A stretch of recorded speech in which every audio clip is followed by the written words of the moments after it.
ഡ്രോണും മിസൈലും ഉപയോഗിച്ച് തന്ത്രപ്രധാന കേന്ദ്രങ്ങളെ ലക്ഷ്യമിടുന്ന പാക് പ്രകോപനം തുടരുകയാണ്. ശ്രീനഗറിലും ജമ്മുവിലും ശക്തമായ ഏറ്റുമുട്ടൽ നടക്കുന്നു. ഇപ്പോൾ വരുന്ന വാർത്തകൾ ജമ്മുവിലുണ്ടായ സ്ഫോടനത്തിൽ വീട് തകർന്നിരിക്കുന്നു. ഡൽഹി ലക്ഷ്യമാക്കിയുള്ള പാകിസ്ഥാന്റെ ഫത്തേ-2 മിസൈൽ സിർസയ്ക്ക് മുകളിൽ വെച്ച് തകർത്തിരിക്കുന്നു. ശ്രീനഗറിൽ 2 പാക് ജെറ്റുകളാണ് വെടിവെച്ച് വീഴ്ത്തിയത്. പാക് പ്രകോപനത്തിന് ഇന്ത്യ ശക്തമായ തിരിച്ചടിയും നൽകി കഴിഞ്ഞു. നൂർഖാൻ, മുറീദ്, ഷോർക്കോട്ട് എന്നീ വ്യോമത്താവളങ്ങൾ ആക്രമിക്കപ്പെട്ടെന്ന് പാകിസ്ഥാൻ സ്ഥിരീകരിച്ചു. സിന്ധ് പ്രവിശ്യയിലെ സുഖർ വ്യോമത്താവളം ലക്ഷ്യമാക്കി ഇന്ത്യ നടത്തിയ നീക്കവും ഫലം കണ്ടു. ഇന്നലെ രാത്രി ജമ്മു കാശ്മീർ തൊട്ട് ഗുജറാത്ത് വരെ 26 കേന്ദ്രങ്ങളാണ് പാകിസ്ഥാൻ ലക്ഷ്യമിട്ടത്.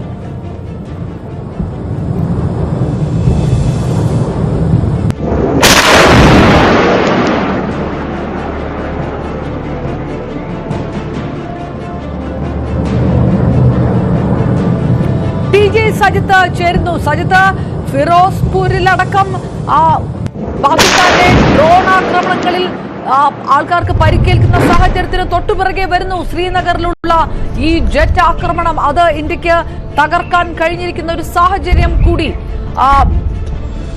വളരെ തന്ത്രപ്രധാനമായിട്ടുള്ള ഒരു വാർത്താ സമ്മേളനത്തിലേക്ക് ഇന്ത്യ കടക്കുമ്പോൾ അത് ഈ തരത്തിലുള്ള ആക്രമണങ്ങൾ തുടരുന്നത് കൊണ്ടാണ് എന്നുകൂടി വിശദീകരിക്കാൻ രാജ്യത്തിന് കഴിയും. എന്താണ് ശ്രീനഗറിൽ നിന്നും ജമ്മുവിൽ നിന്നുമൊക്കെ ഈ മിനിറ്റിൽ വരുന്ന വിവരങ്ങൾ, ഈ സ്ഫോടന ശബ്ദങ്ങളുടെ വിശദാംശങ്ങൾ? അതിർത്തിയിൽ വലിയ ഏറ്റുമുട്ടൽ നടക്കുന്നുണ്ട്. ഇതിനിടയിൽ വളരെ ദുഃഖകരമായ ഒരു വാർത്ത കൂടി വരുന്നുണ്ട്.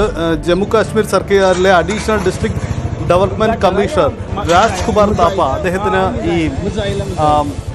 റഡാർ പാകിസ്ഥാന്റെ ഷെല്ലാക്രമണത്തിൽ ജീവൻ നഷ്ടപ്പെട്ടു എന്ന വിവരം കൂടിയുണ്ട്. ഇന്നലെ ഗുരുതരമായി പരിക്കേറ്റ അദ്ദേഹം മരണപ്പെട്ടു എന്ന വിവരം കൂടി ലഭ്യമാവുന്നുണ്ട്.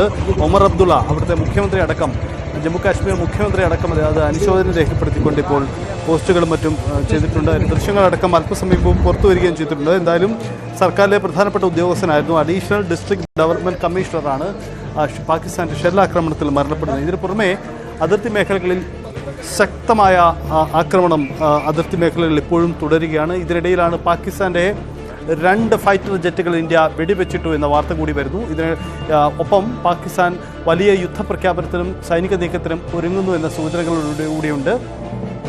പാകിസ്ഥാൻ തങ്ങളുടെ എയർ സ്പേസ് മറ്റു വിമാനങ്ങൾക്ക് പൂർണ്ണമായും നിയന്ത്രണം ഏർപ്പെടുത്തിക്കൊണ്ട് തീരുമാനം പ്രഖ്യാപിച്ചിട്ടുണ്ട്. എന്തായാലും നേരത്തെ നമുക്ക് പാകിസ്ഥാൻ്റെ എയർ സ്പേസിൻ്റെ സാഹചര്യം ഒന്നുകൂടി പരിശോധിക്കാം.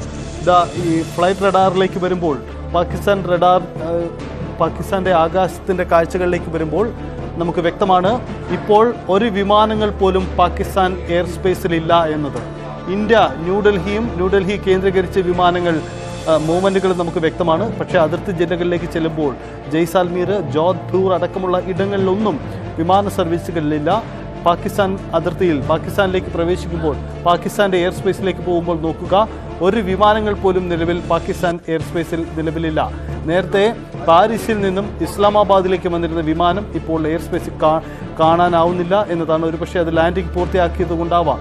എന്തായാലും നിലവിൽ പാകിസ്ഥാൻ്റെ എയർ സ്പേസിൽ ഫ്ലൈറ്റ് റഡാർ പ്രകാരം നിലവിൽ ഒരു വിമാനങ്ങളുമില്ല. അത് ഇന്ന് ഉച്ചയ്ക്ക് 12 വരെ അങ്ങനെ ആയിരിക്കുമെന്ന പ്രഖ്യാപനമാണ് പാകിസ്ഥാൻ കേന്ദ്രങ്ങളിൽ നിന്നും വന്നിരിക്കുന്നത്. അങ്ങനെയെങ്കിൽ അതൊരു പുതിയ സൈനിക നീക്കത്തിൻ്റെ സൂചനയാണോ, അതല്ല ഇന്ത്യക്ക് മറുപടി നൽകാൻ, അല്ലെങ്കിൽ ഇന്ത്യ മറുപടി നൽകുമെന്ന് പ്രതീക്ഷിച്ചുകൊണ്ടുള്ള മറ്റെന്തെങ്കിലും പ്രതിരോധ നീക്കത്തിൽ പാകിസ്ഥാൻ ഒരുങ്ങുന്നതാണോ?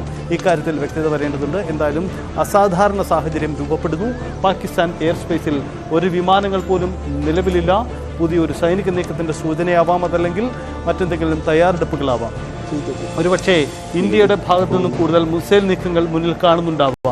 പാകിസ്ഥാന്റെ തന്ത്രപ്രധാന ഇടങ്ങൾ കേന്ദ്രീകരിച്ചാണ് ഇന്നലെ ഇന്ത്യയുടെ ആക്രമണമുണ്ടായത്. റഡാറുകളും മിസൈലുകളും. അമൃത്സറിൽ നിന്നുള്ള തത്സമയ ദൃശ്യങ്ങളാണിപ്പോൾ നമ്മൾ കണ്ടുകൊണ്ടിരിക്കുന്നത്. അതിർത്തി മേഖലകളിൽ വ്യാപകമായ നാശനഷ്ടമുണ്ടായ ഇടങ്ങളിൽ നിന്നും ലഭ്യമാവുന്ന തത്സമയ ദൃശ്യങ്ങൾ കൂടിയാണ് നമ്മൾ കാണുന്നത്. അതിർത്തിയിൽ വലിയ ഏറ്റുമുട്ടലാണിപ്പോൾ നടന്നുകൊണ്ടിരിക്കുന്നത്. അവിടെ ഇന്നലെ രാത്രിയിൽ നടന്ന ആ ഏറ്റുമുട്ടൽ പലയിടങ്ങളിൽ ഇപ്പോഴും തുടരുകയാണ്. പാകിസ്ഥാൻ ആക്രമണം തുടരുന്നു എന്നുള്ള റിപ്പോർട്ടുകൾ കൂടുതൽ വന്നുകൊണ്ടിരിക്കുന്നു. കൊളാറ്ററൽ ഡാമേജുകൾ സംഭവിക്കുന്നുണ്ട്, മരണങ്ങൾ റിപ്പോർട്ട് ചെയ്യപ്പെടുന്നുണ്ട്. സജിത്ത്, എന്ന ആ ഘട്ടം തന്നെ ഇന്ത്യ കടന്നിരിക്കുന്നു. സ്വാഭാവികമായിട്ടും ഇപ്പോൾ ഈ രാവിലെ ഇത്രയും മണിക്കൂറായി നമ്മൾ റിപ്പോർട്ട് ചെയ്യപ്പെട്ടുകൊണ്ടിരിക്കുന്നത് മുഴുവൻ ഈ അതിർത്തി സംസ്ഥാനങ്ങളിൽ നിന്നുള്ള വലിയ നാശനഷ്ടങ്ങളുടെ വാർത്തകളാണ്. അതുകൊണ്ട് തന്നെ ഈ വാർത്താ സമ്മേളനം അതിലെത്രത്തോളം നിർണായകമായി മാറുന്നു എന്നുള്ള ചോദ്യം തന്നെ ആയിരിക്കും ഈ മണിക്കൂറിൽ ഉറ്റുനോക്കാനുള്ളതല്ലേ? ഈ വിഷയം എടുക്കാം. അത് എന്ത് ടി ജി സജിത്തിലേക്ക് വരാം. ഏതായാലും നമുക്കറിയാം, ഇപ്പോൾ ഈ കാണുന്ന വാർത്താ ദൃശ്യങ്ങൾ പഞ്ചാബിൽ നിന്നും അമൃത്സറിൽ നിന്നുള്ളതാണ്. പഞ്ചാബിലാണ് നേരത്തെ ഡ്രോൺ ആക്രമണത്തെ ചെറുക്കാൻ കഴിയാതെ പോയത്. അത് ഫിറോസ്പൂരിൽ അത് വീഴുകയുണ്ടായി. അത് വലിയ ആൾക്കാർക്ക്, തദ്ദേശവാസികൾക്ക് പൊള്ളലേൽക്കുന്ന രീതിയിലേക്ക് കാര്യങ്ങൾ പോയി. 2-3 പേരുടെ നില ഗുരുതരമായിട്ട് തുടരുന്നു. ആ തരത്തിലുള്ളൊരു സാഹചര്യങ്ങൾ ഒരു വശത്ത് നിൽക്കുന്നു. ഷെല്ലാക്രമണത്തിൽ ഉന്നത പോലീസ് ഉദ്യോഗസ്ഥൻ രജൌരിയിൽ കൊല്ലപ്പെട്ടു എന്നുള്ളൊരു വാർത്ത വരുന്നു. അങ്ങനെ രജൌരി ADDC ആണ് കൊല്ലപ്പെട്ടിരിക്കുന്നത്. അങ്ങനെയുള്ള വാർത്തകൾ വന്നുകൊണ്ടിരിക്കുന്നു. രാജ്കുമാർ ഥാപ്പ, അദ്ദേഹമാണ് രജൌരിയിൽ ഷെല്ലാക്രമണത്തിൽ കൊല്ലപ്പെടുകയും ചെയ്തത്. ഒപ്പം അമൃത്സറിൽ നിന്നുള്ള ദൃശ്യങ്ങൾ നമുക്ക് വ്യക്തമാണ്. പലതരത്തിലുള്ള ആക്രമണങ്ങൾ നടത്തുമ്പോൾ വലിയ തരത്തിലുള്ള നാശനഷ്ടങ്ങൾ സാധാരണക്കാർക്കുണ്ടാകുന്നു. സാധാരണക്കാർക്ക് നേരെയുള്ള ആക്രമണങ്ങൾ ഒരു മടിയുമില്ലാതെ തുടരുന്നു പാകിസ്ഥാൻ. എന്നിട്ട് പാകിസ്ഥാൻ സൈനിക നീക്കം പ്രഖ്യാപിക്കുകയും ചെയ്തിരിക്കുന്നു. ഇന്ത്യയുടെ തലയിൽ പഴി ചാരിക്കൊണ്ട് ഇന്ത്യ സൈനിക കേന്ദ്രങ്ങളെ ആക്രമിക്കുന്നു എന്നുള്ള പഴി ചാരിക്കൊണ്ട് കൂടിയാണ് പാകിസ്ഥാൻ അത് നടത്തുന്നത്. അതിനുള്ള മറുപടി ഈ ആക്രമണങ്ങളെല്ലാം പ്രതിരോധിക്കുകയും തടയുകയും ചെയ്തുകൊണ്ട് ഇന്ത്യ പ്രത്യാക്രമണം നടത്തുന്നു. അതൊരു കൃത്യമായിട്ടുള്ള സന്ദേശമായി കൊണ്ടുകൂടിയാണ് പാകിസ്ഥാന്റെ പ്രധാനപ്പെട്ട കേന്ദ്രങ്ങളിലേക്ക് ഇന്ത്യ ആക്രമണം നടത്തുന്നത്. പാകിസ്ഥാന്റെ 4 വ്യോമ പ്രതിരോധ കേന്ദ്രങ്ങൾക്കെതിരെ ഇന്ത്യ ആക്രമണം കഴിഞ്ഞ ദിവസം നടത്തി. പിന്നീട് ആ കേന്ദ്രത്തിൽ ഒരു റഡാർ വരെ തകർത്തു. എന്നിട്ടും ഈ ഡ്രോൺ ആക്രമണം തുടരുന്ന സാഹചര്യമായിരുന്നു. ഇപ്പോൾ ഇന്നലെ രാത്രി ഈ 100ഓളം ഡ്രോണുകളെ തടയേണ്ട ഒരു സാഹചര്യത്തിലൊക്കെയാണ് പോയത്. ഇന്നലെ ജമ്മു, സാംബ ജില്ലകളിലൊക്കെയാണ് ആക്രമണം ഉണ്ടായത്. ഈ ബ്ലാക്ക് ഔട്ടിന്റെ നിർദ്ദേശമുണ്ടായിരുന്നു. അതിർത്തി ഗ്രാമങ്ങളൊക്കെ പരിപൂർണമായി ഇരുട്ടിലായിരുന്നു ആ സമയത്ത്.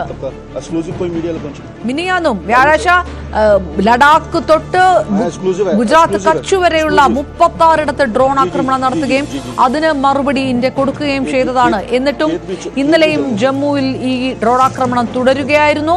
ശ്രീനഗറിൽ ഇന്ന് 2 ജെറ്റ് ആക്രമണമാണ് ഉണ്ടായത്. ആ 2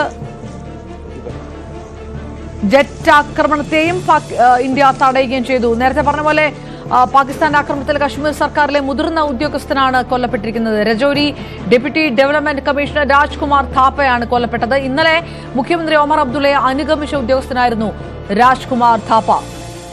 ജമ്മുവിൽ ഡ്രോൺ ആക്രമണം ഉണ്ടാകുമ്പോൾ നേരിട്ട് തന്നെ ഒമർ അബ്ദുള്ള ഇന്നലെ ജമ്മുവിലേക്ക് എത്തുകയായിരുന്നു. ജമ്മു സുരക്ഷിതമാണ്, സൈന്യം സുസജ്ജമാണ് എന്നുള്ള ഉറപ്പുകൂടി കൊടുത്തിരുന്നു. പക്ഷേ എത്രത്തോളം പ്രതിരോധിക്കുമ്പോഴും ജനജീവിതം അശാന്തമാക്കാനുള്ള നീക്കങ്ങൾ പാകിസ്ഥാന്റെ ഭാഗത്തു നിന്ന് നടക്കുകയായിരുന്നു.